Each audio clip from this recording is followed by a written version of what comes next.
Hello everyone, this is Leah Whitehorse with the monthly forecast for October 2023.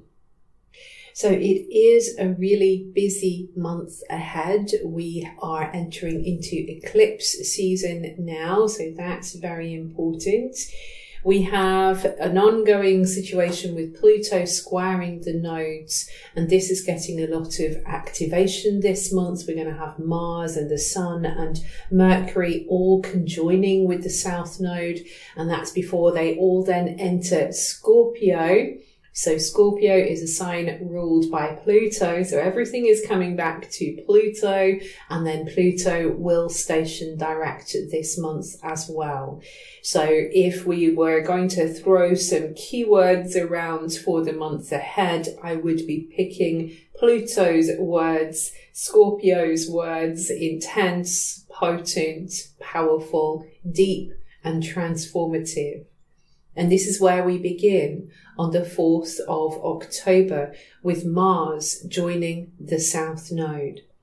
So this is happening in the sign of Libra. So Mars is not overly confident, not overly happy in the sign of Libra. It can work very well because when you're out of your comfort zone, you kind of have to work a little harder to make the situation work. And this is what Mars is doing.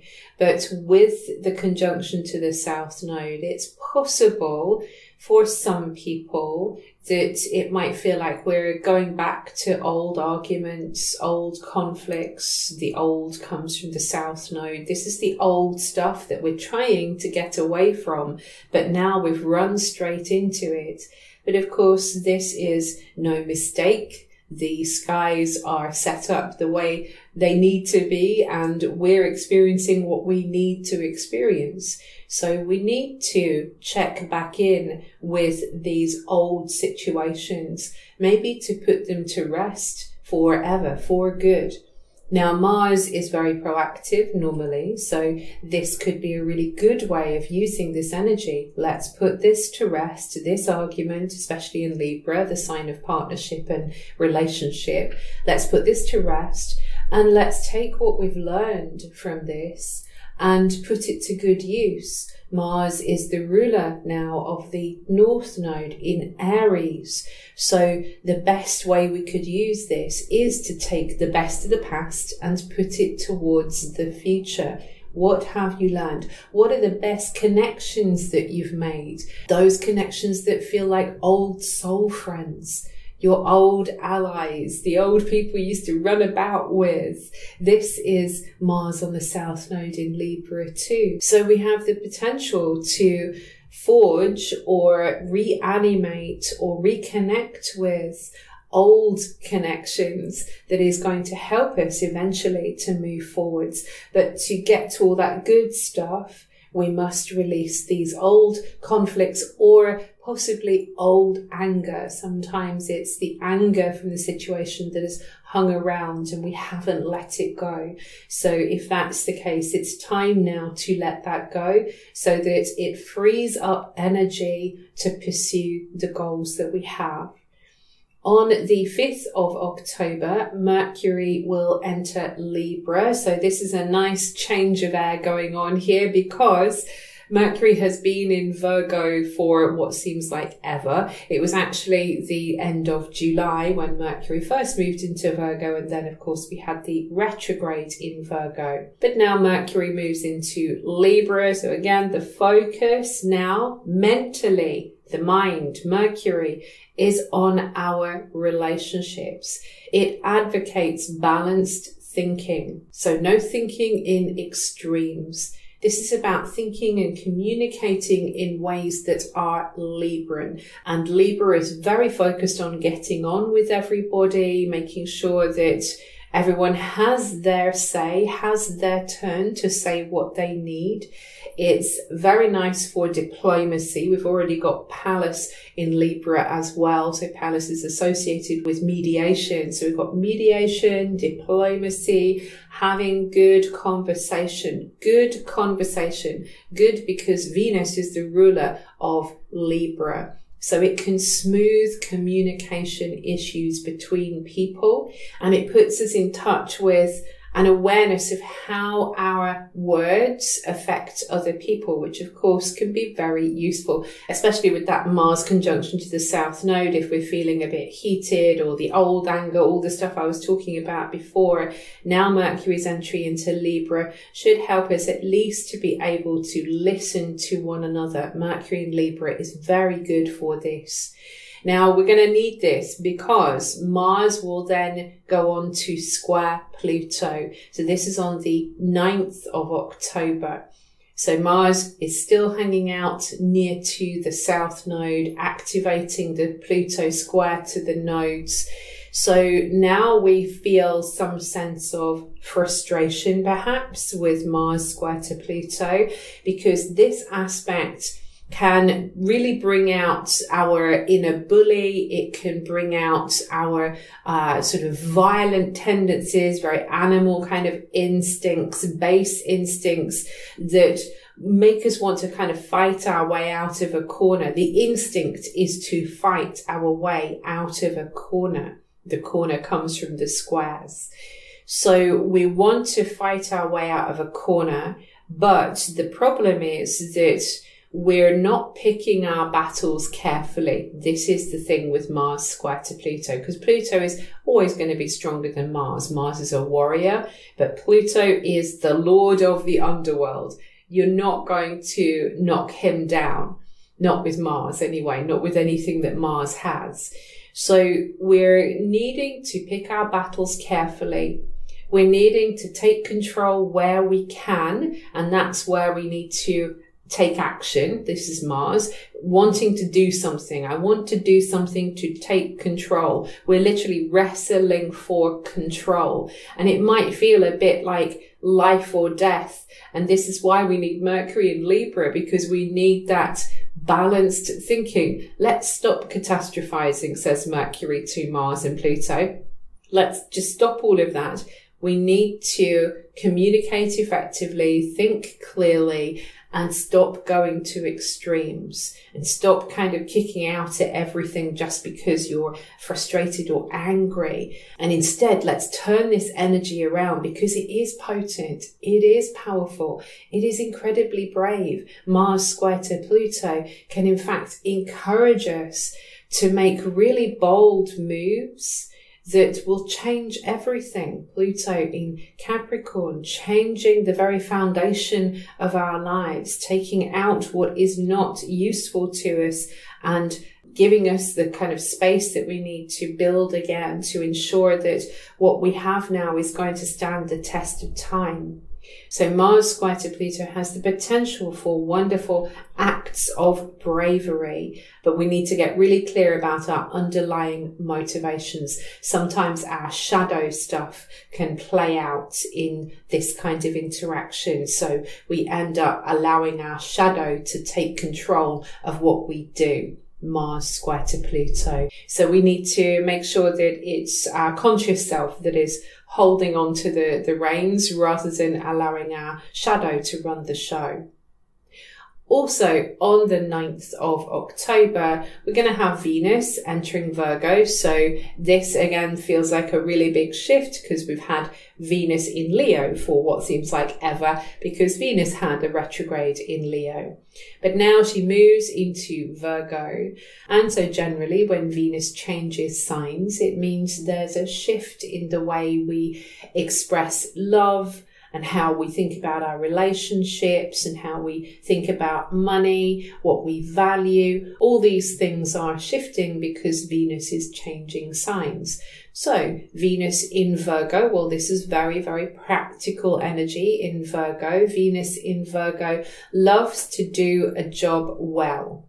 So we can get a lot of satisfaction, in fact, out of our work when Venus goes into Virgo, even just the mundane stuff. And in a way, with Venus going into Virgo, we can take pleasure in the small things, the little day-to-day things, some flowers on your windowsill, for example, or a nice interaction with a colleague.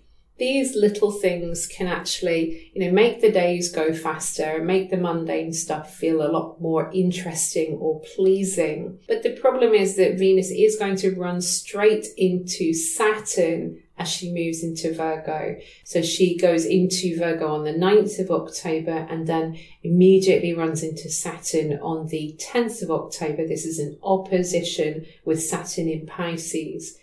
And one of the classic issues that can come up with Venus opposite Saturn is feeling not good enough, or feeling unloved, unappreciated, disliked, or just unhappy, because Venus is often about, what makes us happy and what attracts us and, what kind of interests us. And it's like nothing is interesting me now because Saturn's in the way. Everything feels like really hard work. And yeah, maybe it is hard work right now. This is why it's useful to have Venus in Virgo. She's saying we can get some pleasure out of the work that we are doing, but it's delayed gratification. It's a delayed pleasure. Sometimes we have to just put the work into the situation. So whether it's I need to put the work in my workplace with my boss, or whether it's I've got to put some work into my relationship, or whether it's I've really got to work hard because I'm a bit short of cash right now, or I'm concerned that in the future I'm not going to have enough money for the things that I want to accomplish. So Venus opposite Saturn can be all of those things. And sometimes we've just got to put the work in and keep in our hearts that this will make for better days in the future, even if it means that it's a tough time right now. So yes, it can be tough, but it's a lot of the time it's the way that we think about it or the way that we respond to it. Saturn can feel heavy, so we do need to know how to support ourselves through these kinds of experiences, the feeling unloved or the feeling that we're not being appreciated. We need to be able to set good boundaries, for example, or guidelines or some kind of structure in place to ensure that at least we're looking after ourselves. Even if somebody else isn't looking after us, we can look after ourselves with Venus opposite to Saturn. On the 11th of October, Pluto will station direct. So this ends the yearly retrograde of Pluto, and Pluto will now start to march once again towards the end of Capricorn.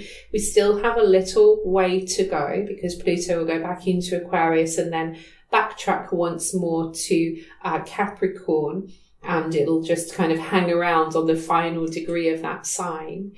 So right now we are working towards the end. It's not quite here yet, but we're going towards it. On the date that Pluto stations, we may feel an intensification of issues that are related to the house where Pluto is transiting in our own chart. So have a look at where Pluto is moving in your chart and just see what is happening in that area of your life. And like I say, there might be this intensification as Pluto stations that is really putting you in touch with, here I need to take control. So it's back to that story again. Here is where I need to take control. Here is where I need to transform things. Here is where I need to get rid of the old stuff that isn't working for me anymore. Here is where my power lies. How can I reclaim my power here so that things become more stable in my life? Capricorn, we want to have the stability that Capricorn can offer us. So how can we do this? We do this by reclaiming the power that we've lost in this area of life. Obviously, it doesn't all happen on one day. It doesn't all happen at once. It's just a slow process. Pluto moves very, very slowly. It's a slow unfolding process. And it's about allowing ourselves to go with that process, allowing ourselves to face our fears and deal with our demons. This is all Pluto as well. Now, also on this date, Saturn, who is currently ruling Pluto. He's the dispositor of Pluto because Pluto's in Capricorn and Saturn is the ruler of Capricorn. Saturn is going to go back to 0 Pisces on this date as well. This kind of interested me because the 0 degrees are critical degrees. They are the very first degree of every sign. 0. A 0 is a circle. It is all things, all potential. It is all very Pisces on 0 degrees of Pisces. And we could say we're just getting our feet wet as we go into Pisces. So Saturn is coming back to this point. So he's kind of gone into the water. He has waved it out for a bit, started floating, and then the tide has changed and it's carried him back to the shore. And he's just kind of on the edge of the water. And so now we're in this situation where we're not quite sure what's going on, but we know that there is something coming. We know that there is a dream that wants to be realized. And we're being taken back to this. What is the dream that you wish to realize? This is Saturn on the 0 degrees of Pisces. What is your greatest dream? What is your greatest wish? I can help you make this real. Saturn in Pisces. But only if we are realistic, which is interesting because, of course, Pisces is the kind of energy that speaks of everything. It's cosmic, it's ethereal, it's godlike, it's, you know, all the wonders of the world and beyond. But Saturn is a realist, and he is really kind of saying to us that we have all this amazing imagination, all these wonders that we can create. But if we get distracted, if we get lost in the things that just aren't realistic, then it's a waste of all this potential that we have.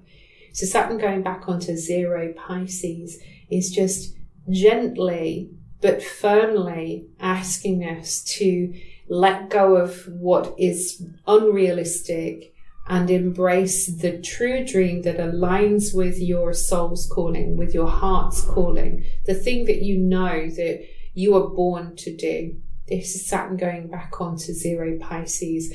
And if you have your birthday around the 18th, 19th, 20th of February, then this is going to impact you more because Saturn's really going to be conjoining with your sun. It's going to be meeting up with your sun.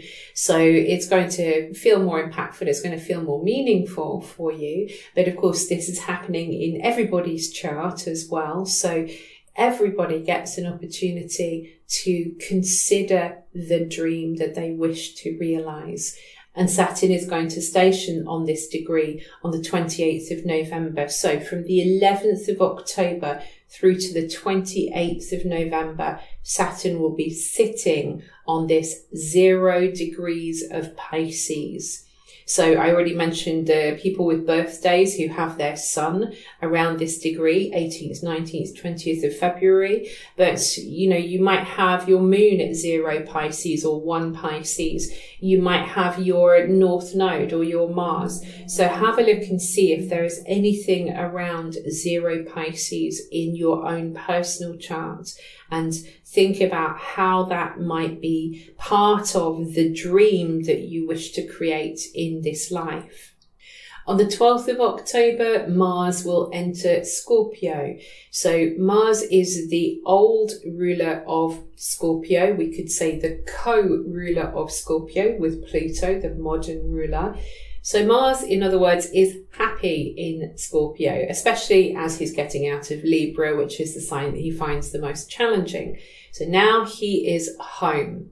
Mars is our will and drive. And so when it changes signs, it changes how we do things and also changes perhaps the kinds of goals that we have. So Mars in Scorpio is very motivated towards intimate relationships. So those might be sexual relationships, or they might be other kinds of very deep and profound emotional connection. Either way, Mars is gunning for this. Mars is passionate about connection in Scorpio. This is important for Mars in Scorpio. Mars pursues. There is the thrill of the chase with Mars in Scorpio. So for some people, for some of you, if you are interested in a certain person, for example, then this is going to spice things up somewhat. It's really got that kind of passion bubbling behind it.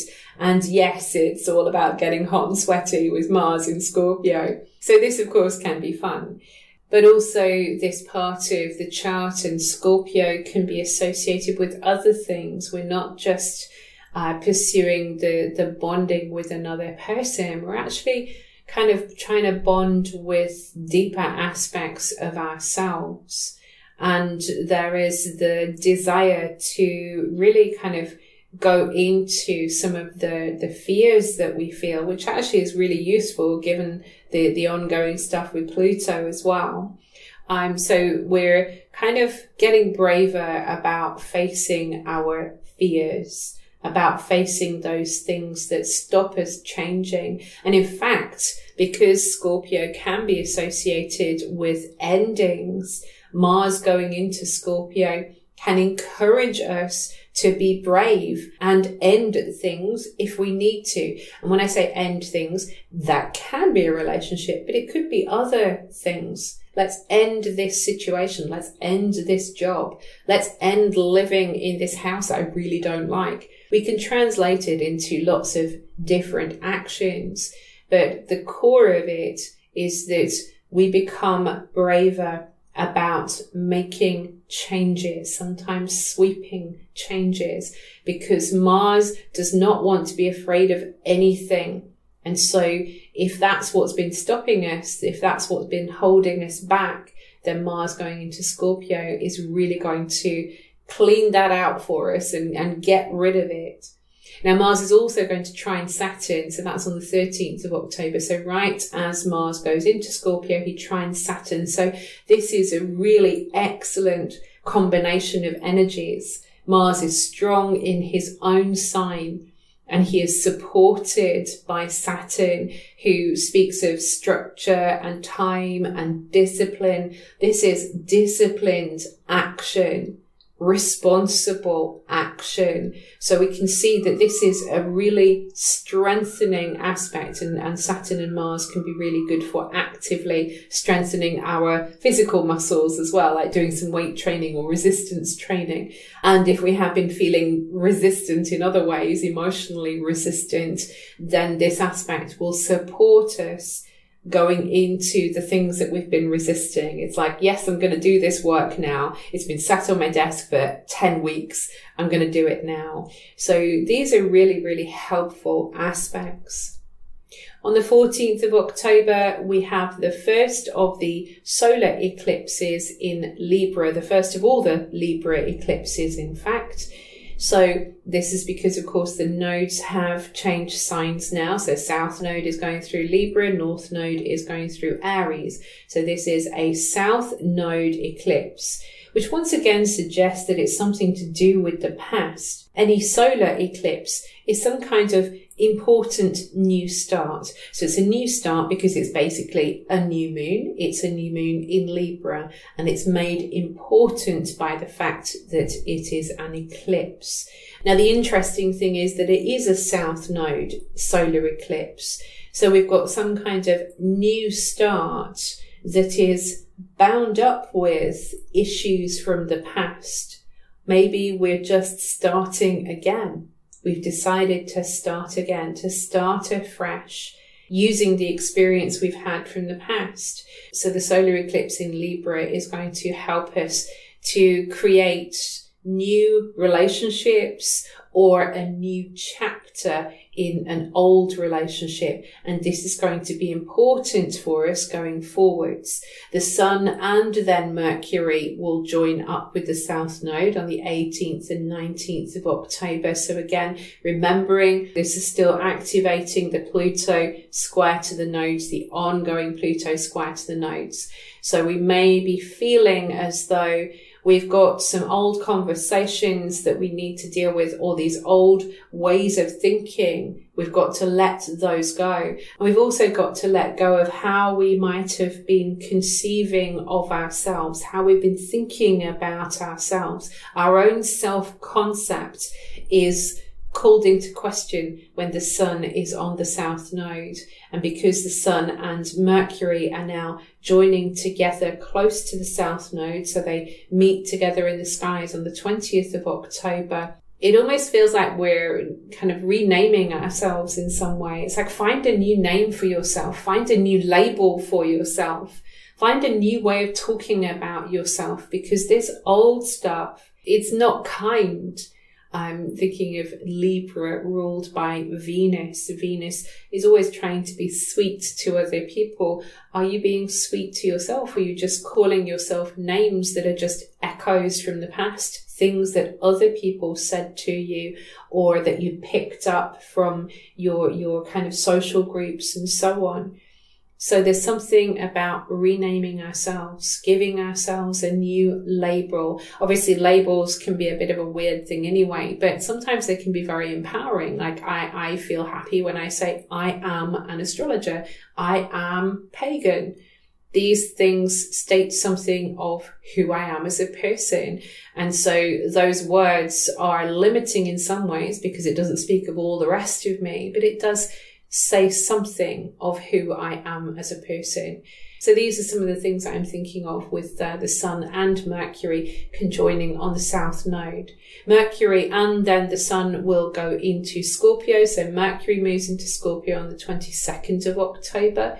The sun moves into Scorpio on the 23rd of October. So they're still traveling very close together. So the sun in Scorpio illuminates this normally very dark and shadowy part of the chart or part of the zodiac. We have a light in the dark. It spotlights our fears. It also puts a spotlight on the desire for intimate bonding, for a shared experience. Remember, Mars is still in Scorpio, so we're very motivated to have these connections. It's very important. And the sun is going to, like I say, illuminate this. And it reminds us that there's a very creative alchemical process. I'm just thinking about the heat of the sun. And in the same way as the heat of a sexual encounter can create a child, for example, the heat of a bonding moment with someone else, of all different kinds of bonding and intimacy, like I mentioned before, this can also be incredibly transformative and very creative if we can allow ourselves to change the sun in Scorpio, allowing ourselves to change. It's like I was saying before about the labels, finding new labels. If a label has sort of fallen out of use, or if you no longer identify with that label, then it's a powerful thing to allow yourself to change. Sun going into Scorpio, to let go, to release, to go through that death process like a snake shedding its skin. Sometimes we too have to sort of feel a little bit vulnerable, a little bit naked before we can truly profoundly change. So the sun entering Scorpio every year provides us with an opportunity to do just that, to be a little bit more vulnerable and lay ourselves bare so that we can go through a process of change and release all the fear that has been associated with that. And alongside this, Mercury going into Scorpio speaks of the power of thought. So the way that we think, the things that we say and the way that we think, this is becoming more potent in Scorpio and powerful. The power of thought. We can change our lives dependent upon how we think about things.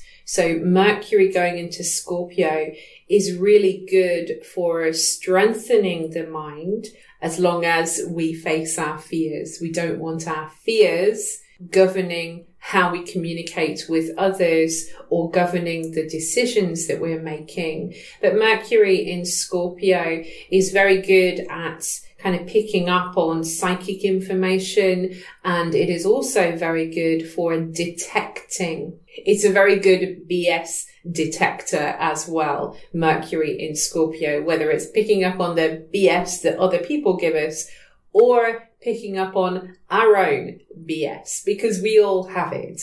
And Mercury in Scorpio is like, no, I know that that's not the truth. I see through this, especially as it's traveling close with the sun, that brings clarity and sheds light on the truth. The last aspects of the month occur on the 28th of October. So the first is that we are going to have a lunar eclipse in Taurus. So even though the nodes have moved on now to Aries and to Libra, we have to finish the old cycle. This is the completion. So it's a full moon, which means that this is a time of completion, of culmination, of bringing things to a head. Sometimes it can be a crisis moment as well, but either way, everything comes to light, everything is brought into focus. We are dealing with matters that are connected with our resources and our security and the earth itself with Taurus. And so something now is being completed. We're getting some kind of realization, revelation around these matters that will ultimately allow us to once again pursue our goals. This is the North Node now in Aries. So we need this important ending or culmination so that we can then pursue our destiny, the North Node. One of the classic features of generally a full moon in Taurus is that we have to figure out what is mine and what is yours. So this can be physically my money, your money. So we're looking at Taurus, moon in Taurus and the sun in Scorpio, along with Mars and Mercury as well. And also Ceres is up there in Scorpio as well, although she's not interacting with this lunation. But still, we have a heavy emphasis on other people, Scorpio, other people's money, other people's feelings, other people's stuff. What's mine? What's yours? And we're trying to figure out what belongs to me. And of course, emotionally, this can be very important, because if we take on other people's stuff, if we allow ourselves to be put upon and to just kind of carry the shadow of another person, then that can really weigh us down and make us feel stuck. So the beauty of this lunation is it's going to help us to sort out these dilemmas and make sure we know what belongs to me. Now, an aspect that is interacting with this lunation is Mars's opposition to Jupiter, which also happens on the same day. So we also have these stories then about maybe being a little bit too impetuous, overreaction. There is a tendency to overreact, especially if we feel our resources are threatened. So resources, this is Jupiter in Taurus, all the abundance, all the possible growth that there could be here. It's like there's so much that we could have. And yet Mars in Scorpio, there might be a fear that someone is in some way going to take this from us and we don't have the control. So some of these themes are likely to come into this lunation. So we just need to be conscious of this so that we don't act too quickly, because Jupiter tends to magnify what it touches. So it's magnifying the impetuous nature that Mars has. So slow down. We need to kind of really ground ourselves into Taurus energy here. Slow right down before you make any massive decisions, because this is an eclipse. And sometimes we don't see all the detail, or we don't see all the information with eclipses until afterwards. So just be mindful if you're feeling that something has to be acted upon immediately, or you're feeling enormous anger, then give it some time before you take action. Because the best way that this could manifest is that there is enormous power for change. There is the strength to do what needs to be done, but it needs to be done right. It needs to be done having like a higher perspective. So if we're really caught up in our shadowy emotions, it's hard to make the right decisions. Righteous anger can sometimes be a manifestation of Mars opposite to Jupiter. So even if we are right to be angry about certain circumstances in our lives or in the world in general, what's important is how we respond to that, how we act in response to that. So keeping some perspective, keeping the big picture in mind, these kinds of things will help us to channel this energy effectively. This concludes my reading for October 2023. I hope you found it helpful. If you did, please do click a like and subscribe. And if you would like to hear more from me, I do have a Patreon, so you can support this channel and also gain access to all the Patreon only posts. I do lunation readings, I do Q&As, and there's a massive other material that is all now over on my Patreon. So I will see you over there or here or on social media. All my links are below. And in the meantime, I wish you many blessings on your path.